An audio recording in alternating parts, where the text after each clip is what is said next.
Section 23.4, Precambrian Time. So Precambrian time begins about 4.5 billion years ago with the formation of the Earth. It goes until about 543 million years ago. There are some fossils from this time, but the fossil record is definitely incomplete.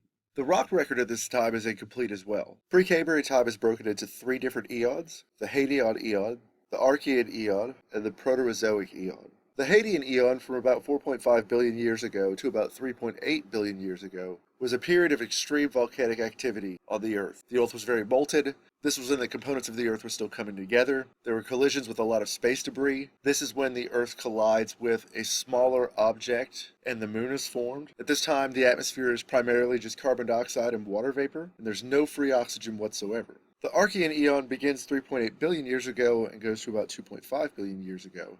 And at this point, the Earth's surface begins to cool, but the interior remains very hot. The water vapor condenses into clouds, which then condenses into droplets and rains and forms the oceans. Heat from the interior of the Earth escapes to form volcanoes, and then they erupt and form islands. And these islands will combine to form early continents. In this eon, life begins. The earliest fossils of what are called stromatolites date back to 3.5 billion years ago. These are primitive bacteria which essentially absorb carbon dioxide and release oxygen through photosynthesis. So they were able to start building oxygen in the atmosphere and absorbing some of the carbon dioxide that was there. At this point, there's still no free oxygen because the oxygen that is there begins to combine with iron inside of rocks. The Proterozoic eon, which began 2.5 billion years ago and goes until about 543 million years ago. In this eon, the landmasses form a single supercontinent called Rodinia, and Rodinia stretches from the north to the south poles. The Earth cools drastically and the land becomes covered with glaciers, and temperatures go down. Life begins to flourish in the Proterozoic eon. Single-celled organisms with a nucleus start to form, and you have the debut of multicellular organisms about 700 million years ago. The atmosphere begins to collect free oxygen from photosynthesis, and this additional free oxygen combines to form ozone, and a primitive ozone layer forms. The ozone layer, then, as now, protects the